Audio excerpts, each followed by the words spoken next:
This is the Dental Up Podcast, your daily source for insights from dentists and leaders in the industry. Brought to you by Keating Dental Lab, a full-service, award-winning dental lab that is here to add value to your dental practice. With high-quality restorations, friendly, reliable service, the best products and prices, come experience the Keating difference. Visit KeatingDentalLab.com for details. Good afternoon and welcome back to the Dental Lab Podcast. I'm Bob Brandon, your host and the general manager here at Keating Dental Lab. Today, I'm honored to have one of our trusted vendor partners, Dentsply, and Kristi Neff on the program. Kristi, good afternoon and welcome to the Dental Lab Podcast. Welcome. Thanks for having me. Oh, it's a pleasure. Dentsply has been, again, one of our trusted partners for a large number of years, and I sincerely appreciate you taking the time to come on and enlighten our audience with some of the behind the scenes workings that only you can provide. So thank you. No, you're surely welcome. And I've been to your lab multiple times. You guys are doing great things. Oh, really appreciate Cutting edge on everything. So that's awesome. it. And it's only great partners like you that we can achieve these types of things. So thank you. To begin with, can you please share with us your role at Dentsply? Sure. I am one of their technical specialists, digital specialists. I've started at Dentsply in 1999. So I'm going on 23 years in That's January. awesome. Congratulations. And before that, I've really only held 3 jobs in my life. I'm not obviously long-time employee, but my role is part of asking and question that customers ask questions. And as part of a technical specialist, I find the answers. If I don't know, I know who to go to get the answers. So we work closely with our German team, which is our excellence for the fixed side of the business. And then our R&D team in Charlotte is part of the removable excellence. So I have both teams in my back pocket to get anything I need, any questions I need answered. That's fantastic. So in your day-to-day job, are you dealing with more clinicians or more laboratories? I do deal with more laboratories. Okay. Some of my background, though, I did work for almost 10 years for 3 doctors in their basement just making dentures. They saw the value of bringing a dental technician in instead of sending out all their work to a lab and paying a large lab. They brought me in-house, paid me a fair salary, and I did all their work, all their denture work.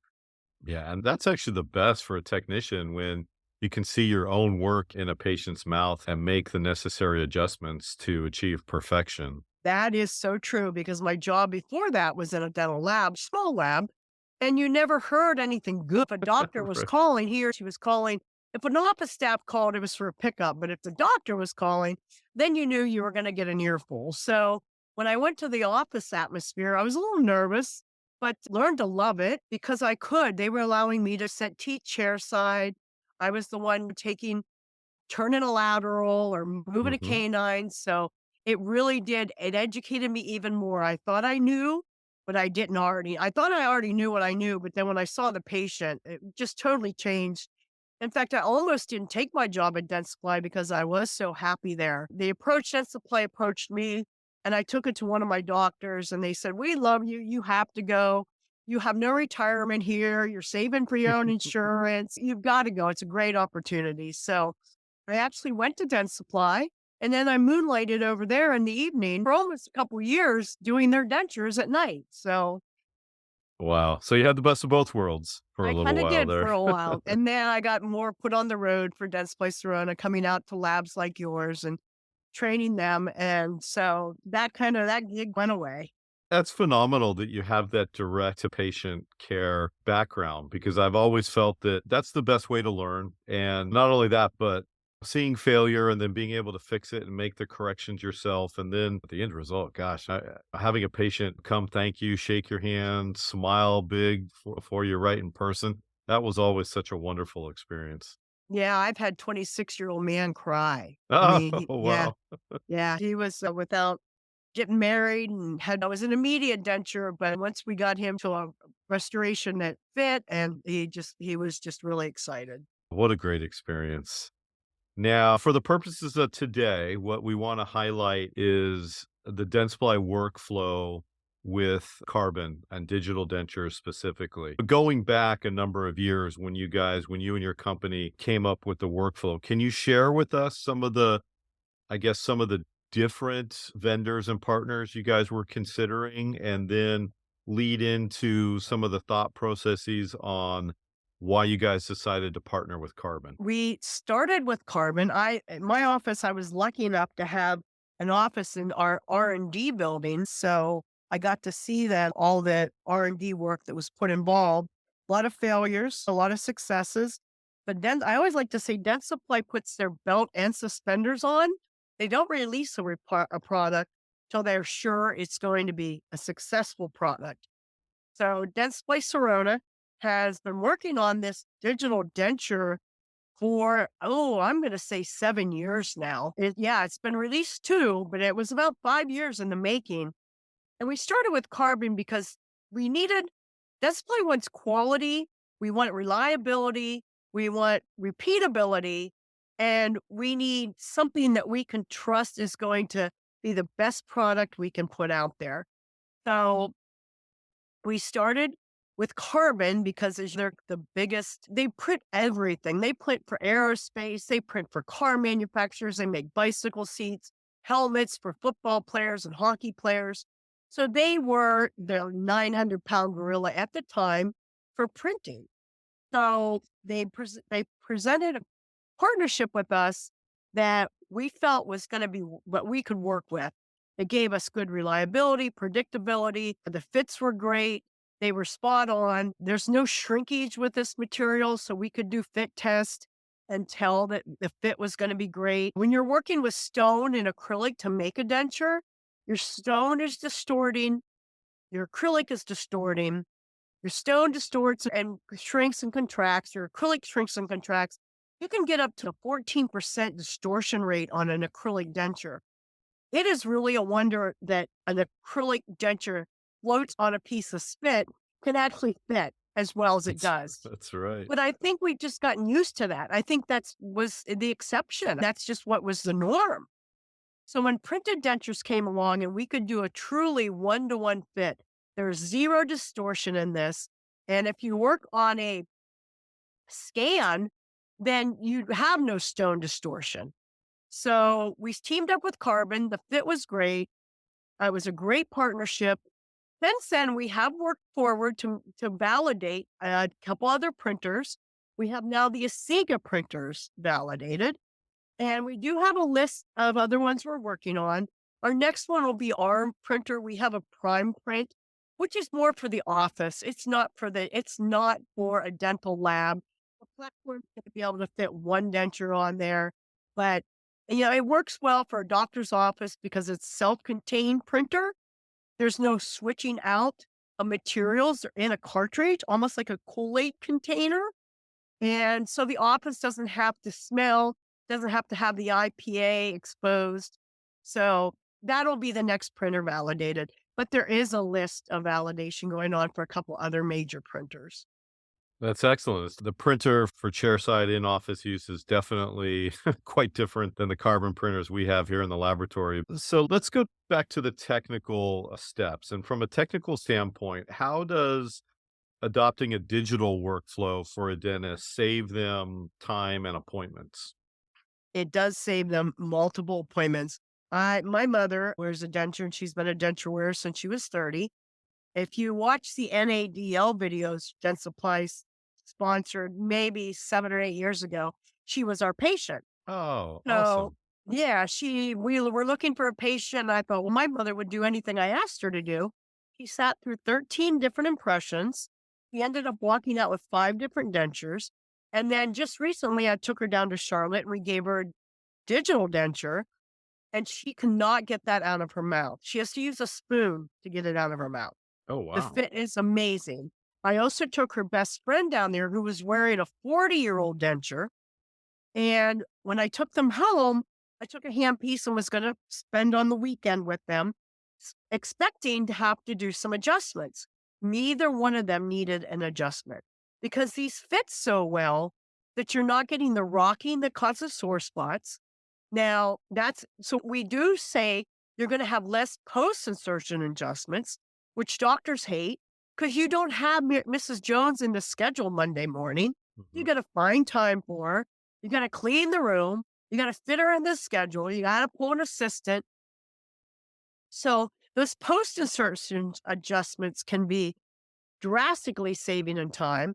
But to start out with, if the doctor's comfortable, Can I ask, were your mother and her friends' prosthesis, were they produced from a digital scan or a CEREC scan, or were these from conventional impressions and models? okay, let's go to the workflow. So they were not. My mother's was. We had the models already from my mother from the NADL videos. So we tried hers the model way. We scanned it in a lab scanner. But her friend Joe, who had the 40-year-old denture, we took an impression in her denture. And then it Oh, was intraorally scanned. It wasn't intraoral, but we used the intraoral scanner to scan the base of the denture. So when you want to use, if you're going to use your traditional workflow, you do cut it down into 3 appointments because you do take traditional impression. It can even be an alginate impression because you're going to start with a stone cast.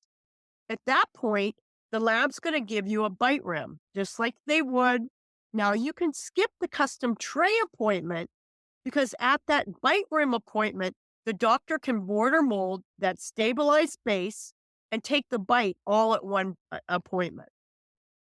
And that way, you're getting the best fit because you're not dealing with distorted stone.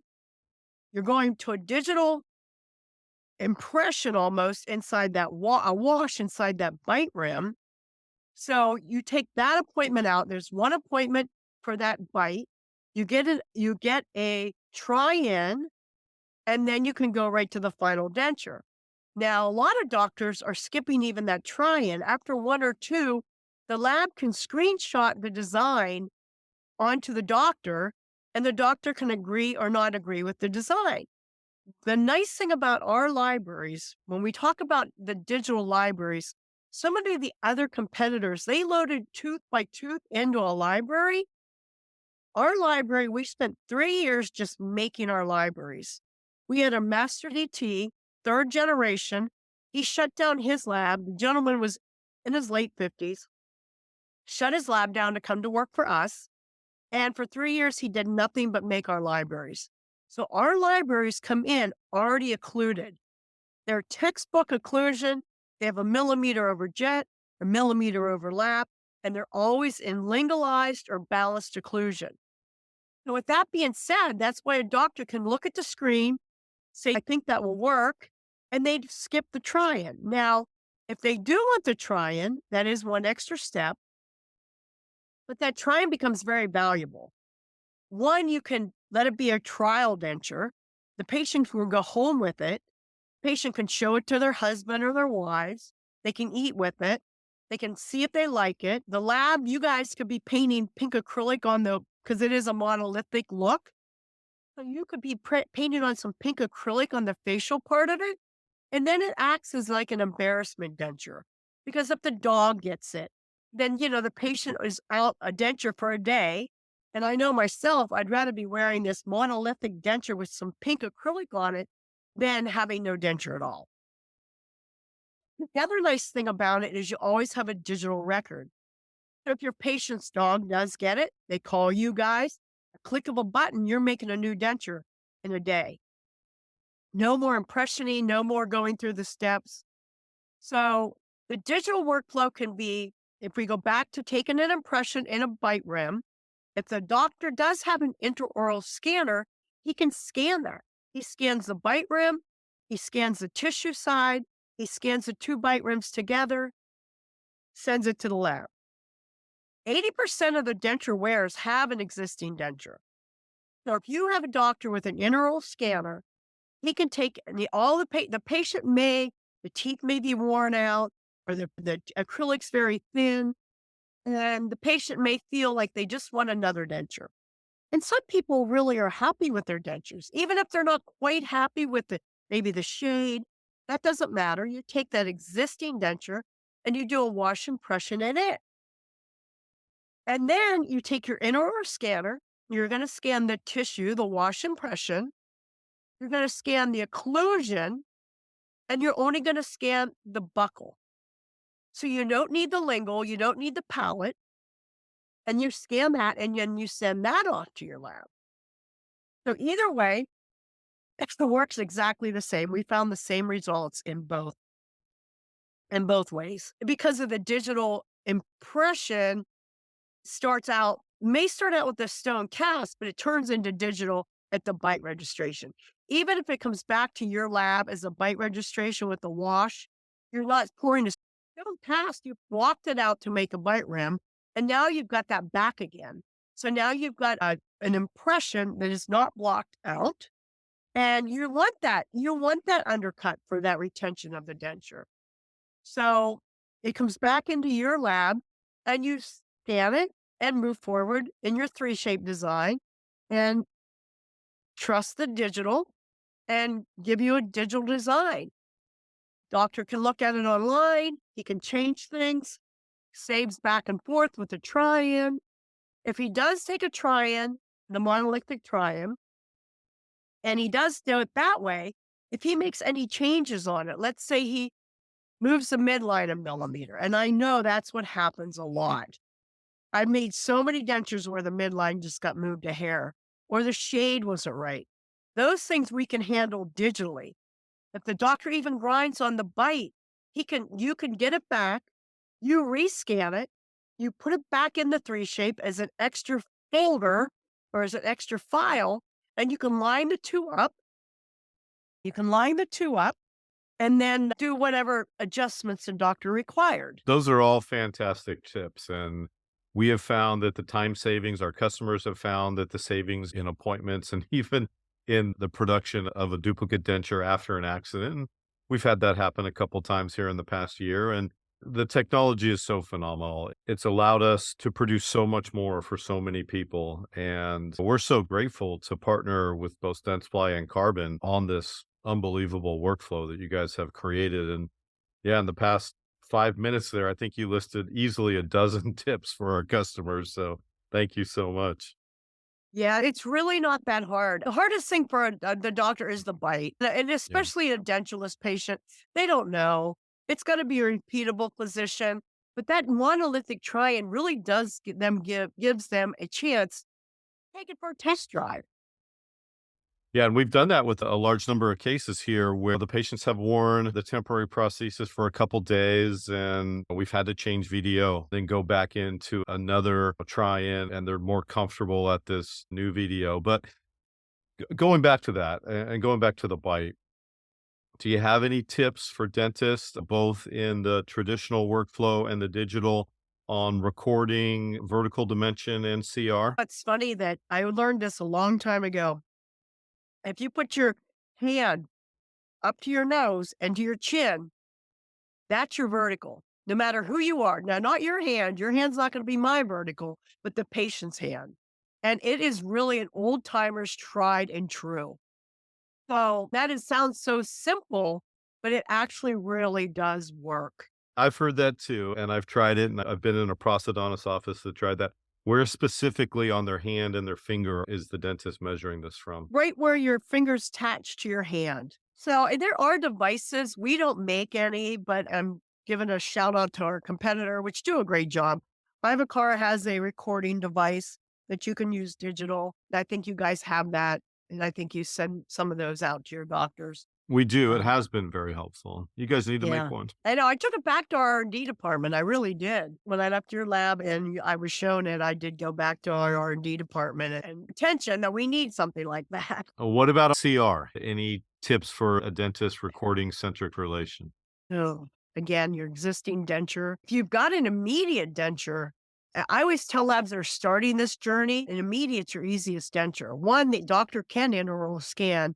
Our scanner does not do intraoral scanning quite well enough yet. There's other manufacturers that say they can. We don't feel that tissue is movable and moldable. We don't think we're getting a good enough result. We like the impression taking and then scanning outside the mouth. Got it. And I tell the labs that are getting into this, if they're nervous about it, a Crown and Bridge lab can now do a denture. And that is unheard of in the past. The amount of equipment they would need, the amount of boil out tanks and all the things they need to do a removable lab was just nobody. If you were Crown and Bridge Lab, unless you were full service like you guys are, you weren't going to touch removable. But what's happening now is the Crown and Bridge Labs are saying, this is something I can get into. I have a carbon printer already. All I need is the materials. So it is opening the doors for the Crown and Bridge Labs. And I've trained enough of those that they're nervous about getting into it. And yet, once they do, it's an easy workflow. And for the doctors, it's an easy workflow. On our website, we have a lot of good information for the doctors. We have step by step. That's my mother in one of them. That's Joe in the other one. So we did take a lot of videos and photos, and we have that on a worksheet for doctors to be able to get the vertical and all that stuff. That's great. We're going to post that information in the write-up section of the podcast so that anybody Yeah, listening will have access to it. it's on our website, and you have to go down below, and it says for clinicians. Perfect. We're going to link that here. Okay, perfect. One of the exciting developments, I think it happened during the summer when you guys allowed us to print our own teeth versus purchasing the cards. That was a great move. That allowed us to actually produce more cases, really. Can you tell us what went into reaching that decision? Yeah, I looked at every Monday before I'd go out on the road. I'd have to find time to run into my office. I had mentioned earlier I was in the R&D building just to look at these teeth. We had a young gentleman that worked for us, and he decided to go back to school to get his master's in 3D printing. He's the one that came up with this. You get translucencies, you get mamelons, and all in a bottle of goo. It's unbelievable to me. He'd show me these teeth every Monday, and I thought, I've been a dental technician for 40 years. I would have told you they were carded teeth. They look every bit as nice as carded teeth. And they have the strength of portrait. They have the exact same wear testing, the exact same numbers on strength and wear, the exact same thing. And that comes out of one bottle of IPN resins. And yeah, Eric Jacobs made these. It comes from the design of our tooth. So when you look at our libraries, you can get portrait, or you can get portrait. It's called HC. And what that means is they're highly characterized. So that's when he went back in and added the mamelons, and you'll see serrations. The other library that you guys can use is called a Genyos library. It's not real familiar here in the United States, but we had always made Genyos teeth in York, Pennsylvania, and sold overseas. So they're a European tooth. So if the doctors are used to those blue line or those more European looking tooth, this Genyos line, and I'm not saying that our portrait isn't it's the same material. So you get a really pretty tooth with a little more anatomy in the Genyos line. But the doctors aren't as familiar with them. So you can also download Mold Guide on those if you have doctors that want to select their own teeth. Well, that's fantastic. And we've been using the portrait library, and it's been phenomenally successful. We've received great feedback from customers. Because that's what doctors know. That's what they know. They know that 22E and all is popular. That's another great tip, and we're going to try that out. I'm going to make sure Jim can include some of these additional libraries here in the near future. And now I saw a great video a couple weeks ago on printing acrylic flippers and temporary RPDs, and that's a great new workflow. Can you elaborate a little bit for us on that? We're super, super close. What happened was to be honest, what happened is our R&D was always in York, Pennsylvania. As you can imagine, our York, Pennsylvania factory was a 128-year-old factory with an R&D building. 128. It's very historic. It's super cool. York was at one time the most manufacturing city in the United States. But since then, we have moved to Charlotte. We've moved our R&D to Charlotte, North Carolina. In that move, we got put back a little bit. We thought it was the simplest, picking up all our R&D testing materials, our testing equipment, and putting it in a truck and taking it to North Carolina. North Carolina didn't think it worked so slick. We had to test every piece of the equipment. So North Carolina had to run it through its paces and make sure everything was working as it's supposed to. We had to buy some new. So that set us back about 6 months in R&D work. So we are super, super close as far as the new year close. Yeah, everything gets released in Chicago midwinter. So it's not that you can't do it. We just don't have the workflow. When we make a workflow, we like to give you all the information you absolutely have to complete that workflow. So I would think you should see that any day now. I would think first of the year. It is something that labs are doing, they're testing. So I saw the video myself. It's just as a matter of removing some of the teeth you don't need and printing the tooth. Some of the labs are printing it all one piece, like a monolithic, because it fits so well. You're not going to need class. You can make a very, very small appliance. You don't need a big full pallet on these things because of the strength. Your portrait IPN material, I just had a gentleman ask me if he could use that as a denture, the whole base as his try-in. And the answer is yes. It's a little more expensive. Yeah, it's more costly, yeah. But it's still, he's making dentures for low income, needed, a group of people that need a denture but can't afford a denture. So he's doing the right thing by giving them a pretty denture. He's printing it in portrait, and then he's putting pink acrylic on it. So it's a good deed. He's getting a pretty nice looking denture. So you can do the same thing with the flipper. The RPD, I know we're able to print over meshwork. We're able to print over bars. Atlantis will give you a key file or a file that you can print over top of a bar you're being manufactured by us. So we've got implant stuff getting close, excited about it. Flippers, again, they're already being done. We just validate it and have to take all the documentation, and same with our RPDs. Oh, these are fantastic developments. I'm looking forward to all of that, and particularly the implant side of things. And we do a large number of Atlantis cases and Atlantis bars, so I'm going to be excited to try one of these cases out here in the near future.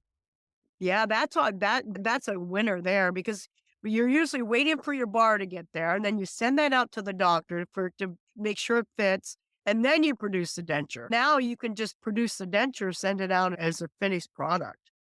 Yeah, we utilize that workflow all the time in Crown and Bridge when we're having an Atlantis abutment made for a Crown Bridge implant type case. And on the 2 days it takes the abutment to ship from Waltham, Massachusetts out here to Southern California, we can take their core file, design the final restoration, have that milled, sintered, and waiting here for the abutment to arrive. Be able to do the same thing with the denture now. That's brilliant. Wow. I sincerely appreciate your time and all the tips that you have provided for our listeners. Is there anything that we may have missed? Anything important that you'd like to add? No, I just thank you guys. Been so kind and generous to me. I visited your lab often, and we appreciate your partnership. You've always been great to us as well. And you and Monica, all the times you guys come in here and help us troubleshoot and help us get better. That's why you're one of our trusted partners. We sincerely appreciate all your hard work and efforts. And Kristi, I want to wish you and your family all the best this holiday season. Have a wonderful Christmas and Happy New Year's. Yeah, Happy New Year and Merry Christmas to you too. Thank you so much for your time. Be well, and I hope to see you in Chicago. You will. See you then. Okay, take care, Kristi. Thank you. Thank you for listening to the Dental Up podcast, your daily source for insights from dentists and leaders in the industry. This episode is sponsored by Keating Dental Lab, here to add value to your dental practice. With high-quality restorations, friendly, reliable service, the best products and prices, come experience the Keating difference. Visit KeatingDentalLab.com for details.